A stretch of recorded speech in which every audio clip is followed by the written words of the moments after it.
is going on, guys? My name is Aaron, and this is the Game Day Hour. Welcome back to another episode. In today's episode, we are doing the other half of the football tournaments going on, and that is Copa America. Now, Copa America is generally a South American thing. There's only really 10 teams, but this year they mixed with North America, and now we have a 16-team tournament that also includes the United States, Mexico, Canada, and anybody from CONCACAF, if that's how you pronounce it. So it's a mixture of two leagues into one tournament, and it's going to be very fun to look at this one because it's not a very long tournament. Again, it's only 16 teams. UEFA had 24, so we're only really going to be looking at the quarterfinals all the way to the finals, including a third place matchup, which is not in UEFA, surprisingly. And we're going to be basically doing the same thing. We're just going to get straight to it. You'll see who I have moving on and who I don't have moving on. But yeah, it's time to get started. Again, if you want to go watch that episode for UEFA, go watch it. The tournament started now. We've already had matchups like Germany's been playing. So I'd like for you guys to go see that last episode and also go check out the games. So this is going to be a good offseason for me because once basketball and hockey are over, it's a long 2 months before football gets back up and it's just boring watching baseball only. So having these tournaments is really good. So yeah, it's going to be fun. We're going to get straight into Copa America. Let's do this. We're going to do this very quick. I'll tell you the 8 teams I have moving on to the quarterfinals. From Group A, I have Argentina and Chile moving on. From Group B, I have Mexico and Ecuador moving on. From Group C, I have Uruguay and the USA moving on. And from Group D, I have Brazil and Colombia moving on. So this is just a little bit of a clearance. They tend to go back and forth with each other. You have the number one from one league against the number two from another, and you'll actually see what I mean for the first matchup. So, the winner of Group A, Argentina, led by Lionel Messi, is going to be against Ener Valencia and Ecuador, who come in second place in Group B. Now, the first time I ever got to watch Ecuador's team was in the opening matchup of the 2022 World Cup against host nation Qatar, and they took care of business. But then again, Qatar wasn't that great of a team. But you had to be impressed with what you saw. Ecuador did well in that tournament, and obviously didn't win the championship, but I don't think anybody thought they would. Their squad is pretty good, but then again, remember, you're in a league in a tournament against Lionel Messi. It's going to be really, really tough. And you know that front forward with Di Maria and Alvarez, it's going to be very, very tough for Ecuador to handle all that. And so, as much as I support Ecuador and their run in this, it's going to stop very soon. I have Argentina winning 3-1 over Ecuador, and it's just not going to be close. They're at full power. Argentina is a team that is bringing back a lot of pieces and having great defense along with that superb offense that they had to win the World Cup. So yeah, and plus, what is it? Ecuador is 31st in rankings while Argentina is number 1 in the FIFA ranking. It's unfair. So yeah, give me Argentina to win that battle. In the next matchup, we have Luis Chavez and Mexico versus Alexis Sanchez and Chile. Yeah, I'm going to give Chile the edge over Peru, and that's because I kind of trust Chile in this tournament. It's really tough for me to do that, though, because Peru is actually a pretty good nation, but I'm going to say that Chile gets the edge, and they'll play Mexico. Now, Mexico is interesting because they do a lot with their lineup. As of recently, they did not add Ochoa, one of their best goalkeepers, onto the team. So it's kind of weird seeing this tournament without him, but at the same time, I said Chile would just barely get over Peru. And when it comes between them and Mexico, I mean, there's a big gap. Mexico is ranked number 14 and Chile is 42. So it's going to be a pretty simple matchup again. I mean, Mexico, they need this one. So while it's going to be slightly close, I mean, Mexico 2-0 over Chile. And so Mexico will move on to play Argentina, but we'll get to that in just a bit. Now we need to move on to what I think is going to be the best matchup of the quarterfinals. In our next matchup, we have Luis Suarez and Uruguay versus Luis Diaz and Colombia. Now, what a matchup this was back when they played against each other in the previous Copa America in 2021. It was supposed to be for 2020, but obviously COVID-19 had to push that tournament back. Now, these are two teams that, while they have not been on top of the world, they have had their moments to be there. I mean, Uruguay is a two-time World Cup champion back in the 30s and 50s, and it's been a long time since they've been on top of the world in that regards, but they're always a respectable nation. And Colombia, I mean, so close. They got third place in Copa last time they played in Copa America. And Colombia looks really good. I mean, Colombia is ranked number 12th in the world, while Uruguay is ranked number 15th. So they're well ranked nations, and I like both their attacks, but Colombia is just in their prime. And while I think it's going to be a close matchup, I'm going to give Colombia the edge 1-0 over Uruguay.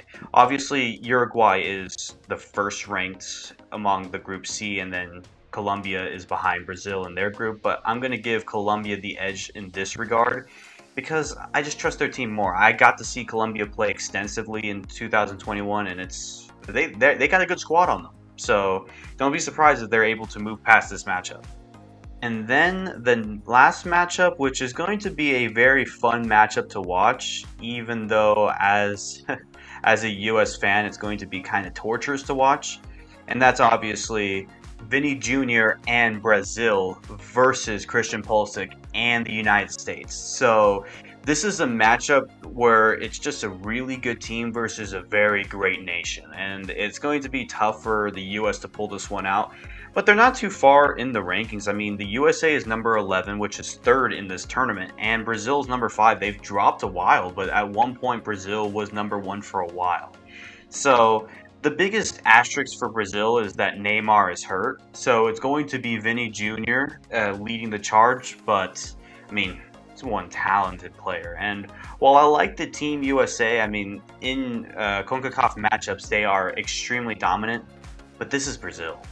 And I'm not going to be too proud to say this, but Brazil's going to win this matchup 2-1. I know they tied up recently, but you want to get Brazil in these big time tournaments, they are very tough to stop.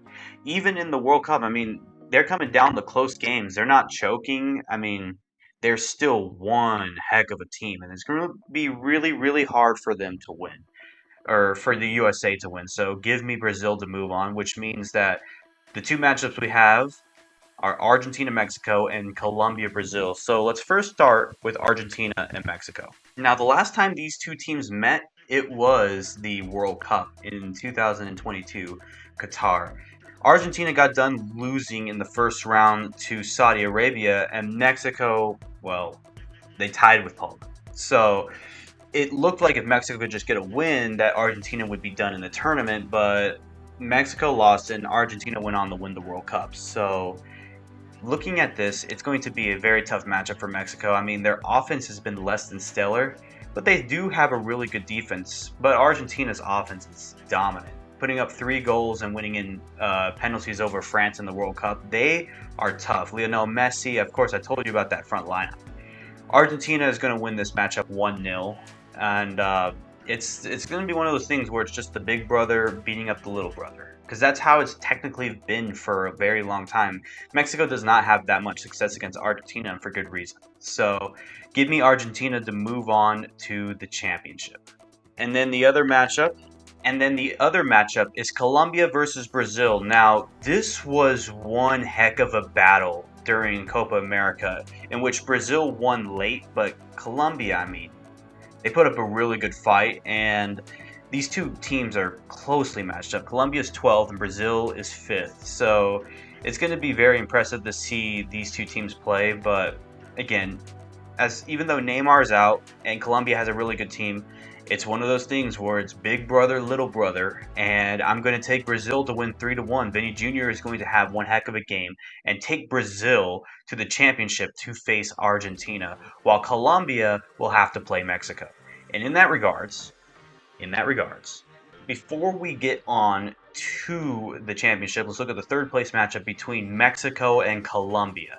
Now, I already got done talking about how I think Mexico's offense is going to be pretty lacking, But there is that one game that Mexico always has where, despite not having maybe the best offensive performance, they still manage to beat a really good team. I mean, you've seen it in some cases in the World Cup in 2018 where they beat Germany.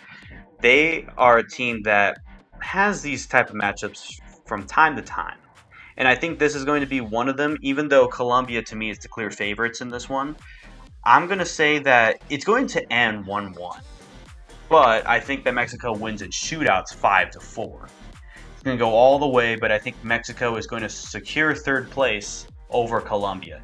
I know, as not really big of a soccer fan, this kind of sounds like a dumb prediction.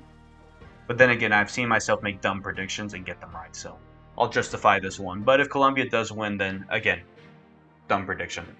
And then the final matchup. And then the final matchup is between Argentina and Brazil. They always tend to keep finding themselves in these big matchups, but there is no Neymar Jr. Remember, the last time these two teams played was in Copa America's Championship in 2021, and Argentina won that one. But if I'm looking at this matchup, Brazil's missing Neymar, and even though I've had them winning some games, this is one where Neymar really needs to be in. And if he's not in, and it's just Vinny Jr. versus Argentina, it's going to be Argentina that wins this one 2-1. It almost feels like Argentina is destined to win, which is kind of weird for Copa, but it just Brazil's missing some pieces, and the other teams I just don't think match up with Argentina. So give me Argentina 2-1 to win Copa America. Brazil will get second place, and Mexico will get third place. So that is my matchups and my predictions. I know it seems a little off to have some of these matchups, taking Chile over Peru or having Mexico beating Colombia, but I tend to see a lot of crazy things in these tournaments, and if Saudi can beat Argentina in the World Cup, I think any matchup can go. So I'm not going to immediately count out some of these teams. Obviously, I count out the U.S. because they're playing Brazil. Uruguay is playing Colombia. I think Mexico is just going to get that lucky matchup to beat Colombia, but I don't know. I still think it's just going to be Argentina on top of the world. So now that I got done with this, let's get on to the outro. So I hope you guys enjoyed today's video, and if you do, please leave a like, comment down below, and subscribe. If you want, let me know who you think is going to win Copa America. It starts on June 20th between Argentina and Canada. It's going to be a great matchup. I want to see that one. And it's going to be hosted here in the U.S., which is going to be cool. The first time I think Copa America has ever been hosted in the U.S., if I'm not mistaken, or at least the first time I've ever seen it. So it'll be fun. I can't wait. Good luck to all the nations there. I hope the U.S. pulls it out, but it's probably not going to happen. But it's wishful thinking. If you want, go follow me on all my social medias, and we're going to get back on schedule. We're going to get back to fantasy football and continue out with the last 4 divisions before we get on to the NFL season, which is just around the corner from now. So, again, I hope you guys have a great day. Take care. Go check out Copa. And I'll see you all in the next one. Peace out.